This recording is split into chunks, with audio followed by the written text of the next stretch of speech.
What's up, guys? It's James. James Bigger. I'm the Derpy Kitchen. This is my channel. We're gonna have fun here. So, we're gonna learn, cook, and have a great time. So, today we're doing chicken stock. So we have to cut up a chicken and get that guy roasted. Let's go. So, first of all, you want to make sure you cut off all the string holding the chicken ankles together. Then you set the chicken upright to get a better angle at removing the wishbone. Once the wishbone is found, go in with a knife and make shallow cuts around the bone to cut it out. And be careful, they break very easily as shown. Please enjoy this bonus footage of me struggling to remove the wishbone. Or not, because my arm gets in the way the entire time. Look at that. In the way. Nice. Once the struggle of the wishbone is over, lie the chicken down onto the cutting board and smooth out the skin, which I did off camera.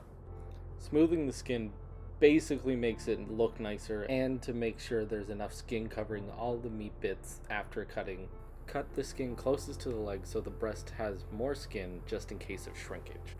Then flip the chicken over and pop the hip joints so you can get the knife in between the joints. And then there's a little thing called an oyster. You gotta slice in, you pull the meat back, slice until you hit the joint, and then keep going down. Just to get that nice and out. And then you just follow the back of the chicken just to get the leg right off. So you just keep her going till it comes out. And sometimes it doesn't want to, but just keep going. Look at that. Then do it on the other side. I split it up because it's the exact same thing, but a little worse of an angle. So there you go. Oh, and I just tidied it up a little bit. There you are. Then you slice it right down the middle. Make sure the skin's all pretty, and then you just glide your knife on hopefully long strokes. Sometimes I don't do that. Then there, the chicken wing. Going real fast. That's okay. You slice the chicken wing off the breast, and then pretty. Done. So, Dan, you can also take off the chicken wing before you cut the breast. Isn't that crazy? So you slice it, find the nub or the joint, whatever you want to call it. Then you slice it off. There, chicken wing. And then you do the same thing for the other breast. Look, did it even off camera. Perfect. Now you have a carcass and some chicken wings. I slice up the chicken wings a little bit, so in the chicken stock, they release more of the marrow, which makes really good stock. It really didn't want to work for me there. I couldn't find the joint with the knife, so to fix it, I popped it by hand. All the chickens everywhere. Look at it. Good chicken and bones. Now chicken legs. Slap it a little. Flip it over. Get it all tidy. Now we're going to debone it. You want to make shallow cuts along the bone, working your way around the bone to remove it completely from its meaty crab. It's always helpful to hone your blade as you go to keep it sharp. And make sure you wash the meat juice off it when you're done. The goal is to remove as much meat from the bone as possible. Using the back of the knife is very helpful to do that without dulling the blade.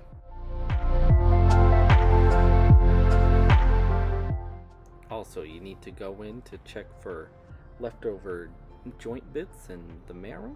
Also, you can roll it up so it looks nice in the bag and kind of save some space. There you go.